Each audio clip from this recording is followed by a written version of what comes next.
आज सोमवती अमावस्या है। सोमवती अमावस्या का मतलब क्या होता है? सोमवती अमावस्या का मूल तात्विक सुख क्या है? कि सोमवार के दिन अमावस्या का पड़ जाना सोमवती अमावस्या कहलाता है। पर इसकी इतनी महत्वता क्यों है? इसकी इतनी महत्वता का कारण क्या है? उसका कारण केवल इतना है, जैसे सोमवार का दिन शंकर भगवान की प्रियता का दिन होता है, स्नेह का दिन होता है।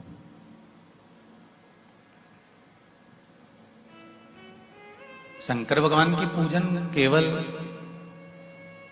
न मंगलवार को शिव जी की आराधना, न बुधवार को शिव जी की आराधना, न गुरुवार को शिव जी की आराधना।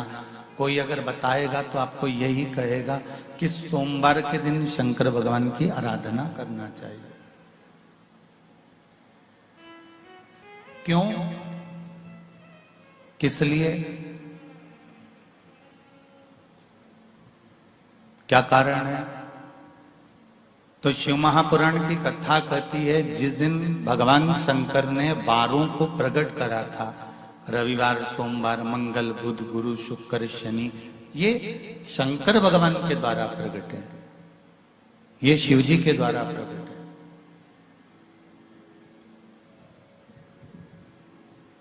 इनकी जो प्रागट्यता है, इनका जो प्रागट्य है, वो शंकर जी के द्वारा। दिन, पल, घड़ी, नक्षत्र, समय, ये जितना भी बनाया है, घड़ी है, पल है, नक्षत्र है, समय है, ये सब मेरे देव अधिदेव महादेव ने बनाया है। आपको लगता हो कि श्योर वाले महाराज बोल रहे हैं, हो सकता है कि वो अपने मन से बोल रहे हो। तो गीता प्रेस गोरखपुर की शिव महापुराण की कथा, शिव महापुराण गीता प्रेस गोरखपुर की हिंदी की आप अपने घर पर ले आना और उसकी विदेश्वर संहिता को पढ़ना प्रारंभ करना, तो आपको मालूम पड़ जाएगा कि वार बनाने वाला भी शंकर भगवान है, तिथि बनाने वाले भी शंकर भगवान है, नक्षत्र बनाने वाले भी शंकर भगवान है, पल बनाने वाले भी शंकर भगवान है, घड़ी बनाने वाले भी शंकर भगवान। आपको ये ज्ञात हो जाएगा।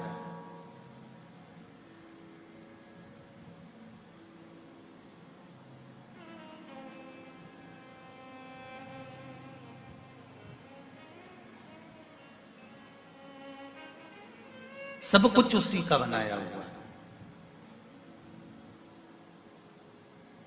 इसलिए कहते हैं कि अगर हाथ में पहनने वाली घड़ी अगर गड़बड़ हो गई है तो इसको कपड़े की दुकान पर ले जाकर मत देना, वो ठीक नहीं करेगा। किराने की दुकान पर ले जाकर दोगे तो वो ठीक नहीं करेगा। सोनार की दुकान पर ले जाकर दोगे तो वो ठीक नहीं करेगा। लोहार की दुकान पर ले जाकर दोगे तो वो ठीक नहीं करेगा। घड़ी को अगर ठीक करवाना है तो घड़ी वाले की दुकान पर ले जाकर दोगे तो वो घड़ी ठीक कर देगा। थोड़ा समय लेगा, 5 दिन, 7 दिन, 8 दिन थोड़ा लग जाएगा, पर घड़ी वाले की दुकान पर ले जाकर पटकोगे तो घड़ी ठीक करेगा। फ्रिज वाले की दुकान पर फ्रिज ले जाकर रखोगे तो फ्रिज ठीक करेगा। एसी वाले की दुकान पर एसी ले जाकर रखोगे तो एसी ठीक करेगा।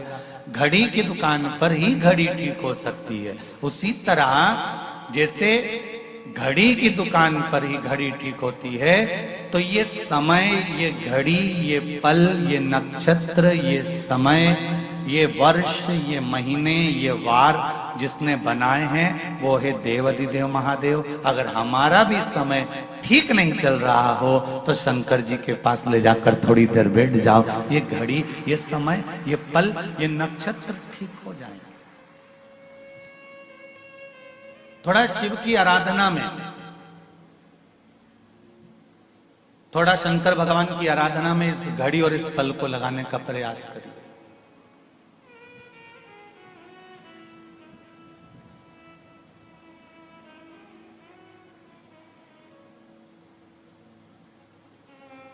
एक तेरे ही भरोसे बाबा, तेरे ही भरोसे हवा विच उड़ती जावांगी बाबा, डोर हथो छड़ी नामे कटी जावांगी।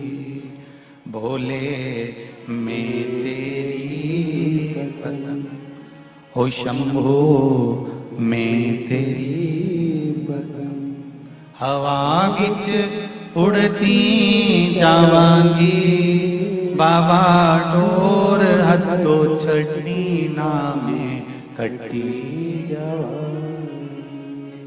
हमारा अगर समय बेकार चल रहा है, हमारा समय अनुकूल नहीं है, ठीक नहीं है, श्रेष्ठ नहीं है, कुछ उसमें गड़बड़ी चल रही है, तो जिसने बनाया है, जिसने निर्माण किया है, उस परमात्मा के पास ले जाकर रख दीजिए, उस परमात्मा के पास जाना शुरू कर दीजिए, तो वो इस मनुष्य देह की घड़ी को थोड़ा ठीक करना प्रारंभ कर देगा, मानव देह की घड़ी को श्रेष्ठ कर देगा।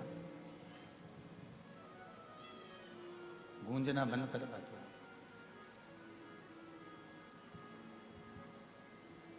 इस समय को श्रेष्ठ जगह पर लगाना चाहिए। ये सीधा हाथ है, ये उल्टा हाथ है। सब अच्छा काम कौन से हाथ से होना चाहिए? जम के बोलो जरा, सीधे हाथ से। तो इस उल्टे हाथ को बुरा नहीं लगता होगा कि बताओ मैंने कौन सा पाप किया? दान करो तो सीधे हाथ से, पूजन करो तो सीधे हाथ से, भोजन करो तो सीधे हाथ से, पुण्य कर्म करो तो सीधे हाथ से। तो मैंने ऐसा कौन सा बेकार काम कर दिया जो मेरा प्रयोग नहीं करते, मेरा उल्टा हाथ का प्रयोग नहीं करते? एक दिन उल्टे हाथ ने जाकर किसी सदगुरु से कहा, गुरुदेव मेरा प्रयोग क्यों नहीं होता, इस हाथ का उपयोग क्यों नहीं होता, मैं बड़ा दुखी हूं। तो इतने में गुरुजी ने कहा, तो चिंता मत कर, जब कोई सीधे हाथ से दान करे ना, तो तू उस हाथ को टच कर लेना, तो तेरा प्रयोग होना प्रारंभ हो जाएगा। बस इतना कर।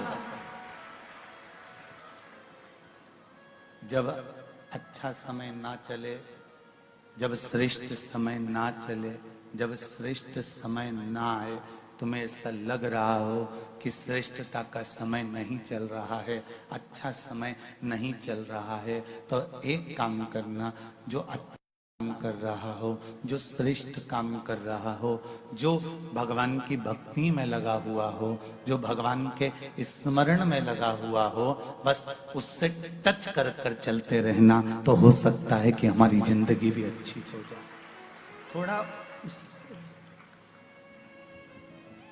थोड़ा उससे लगकर चल लो। शंभू शंभू, थोड़ा उससे लगकर चलने का प्रयास करें।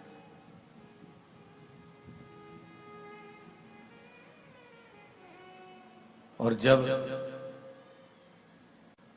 किसी सत्कर्मी के साथ में, भजनावली के साथ में, कीर्तन करने वाले के साथ में, मंत्र जाप करने वाले के साथ में, स्मरण करने वाले के साथ में आप चलेंगे, तो जीवन की सार्थकता अपने आप बन जाएगी। आप उसके साथ चलो तो।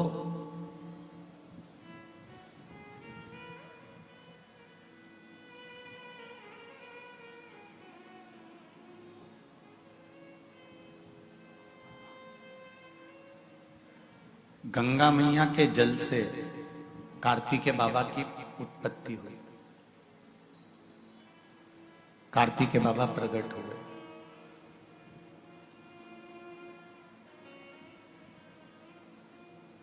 कार्तिकेय जी ने अपनी माता जी से पूछा कि मां, ये बताओ कि मेरे जन्म का कारण क्या है, क्यों जन्मा हूं मैं?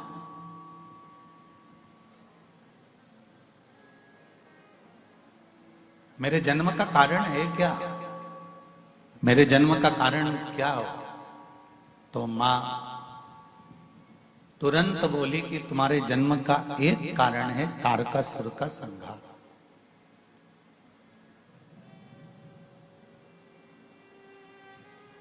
मां एक असुर के संहार के लिए मेरा जन्म हुआ है क्या?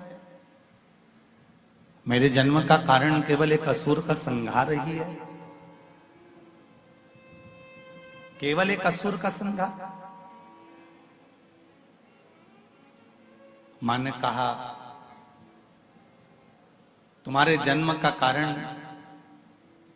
असुर का संहार तो मां, असुर का संहार तो पिताजी भी कर सकते थे, असुर का संहार तो कोई दूसरा भी कर सकता था, असुर का संहार तो कोई अन्य 33 कोटि देवता में कोई देवता आकर कर सकता था। फिर मां ये बताओ कि मेरे ही द्वारा इस असुर का संहार क्यों? किस लिए?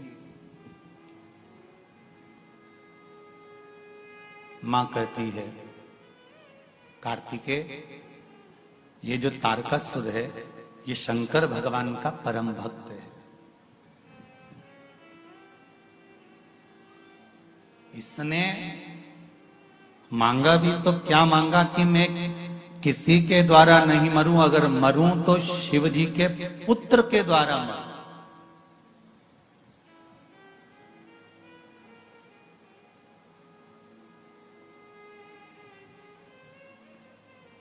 जो अच्छा होता है ना वो अच्छा ही सोचता है, जो श्रेष्ठ होता है वो श्रेष्ठ ही सोचता है।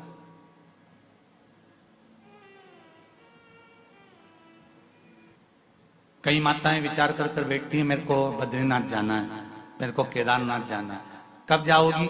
बस मेरे पोते की शादी हो जाए और पोता बहू हो जाएगी ना तो मैं उनको लेके जाऊंगी धुकाने के लिए। अब देखिए, अच्छा सोचा है ना उसने, अच्छा विचार किया है ना उसने, उसका विचार, उसकी सोच अच्छी है, इसलिए वो अच्छा सोच रहा है। तो तारकासुर ने क्या मांगा कि मरूं तो शंकर भगवान के पुत्र द्वारा मरूं। तो माता पार्वती जी ने कार्तिकेय से कहा कि असुर जरूर है पर शंकर जी का भक्त है, शिव का उपासक है, शिव का भक्त है, शंकर की आराधना करता है, शिव की उपासना करता है और इसके मन में शिव जी के प्रति बड़ा भाव है, हृदय में बड़ा आनंद है शंकर जी के प्रति। इसलिए ये मांग रहा है कि भगवान शिव के पुत्र द्वारा मरूं, क्योंकि जो भगवान का भक्त होता है, जो जिससे लगा हुआ होता है, जिसके प्रति जिसका स्नेह होता है, उसको वो कभी दुखी नहीं देख सकता।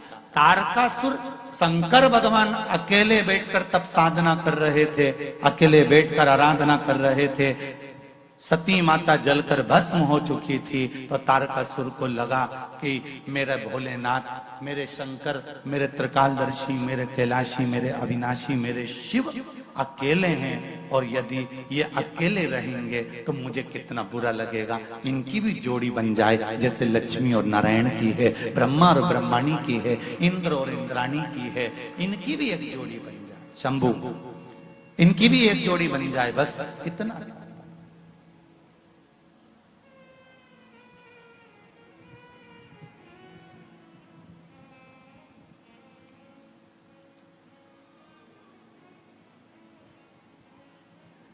इसलिए मांगा क्या? मांगा केवल इतना कि शिव जी के पुत्र के द्वारा मेरे प्राण छूटे, भगवान शंकर के पुत्र द्वारा मेरे प्राण छूटे। पुत्र कब होगा? जब शंकर भगवान की समाधि हटेगी, तब साधना हटेगी और इनका मंगल विवाह होगा, और विवाह होगा तब जाकर इनका पुत्र होगा। एक बात आपसे कहना चाहेंगे, कभी शिव मंदिर में जल चढ़ाने का मौका मिले और आप शंकर जी के मंदिर में जल चढ़ाने के लिए जाएं, या बेलपत्र चढ़ाने के लिए जाएं, या शिव जी की आराधना करने के लिए जाएं,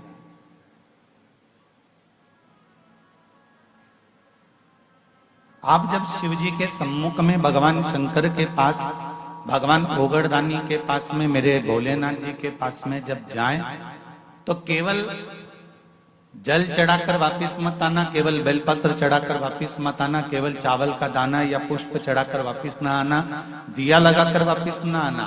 आते आते बाबा भोलेनाथ जी से ये भी पूछ कर आना, बाबा आप मंदिर में बैठे रहते हो,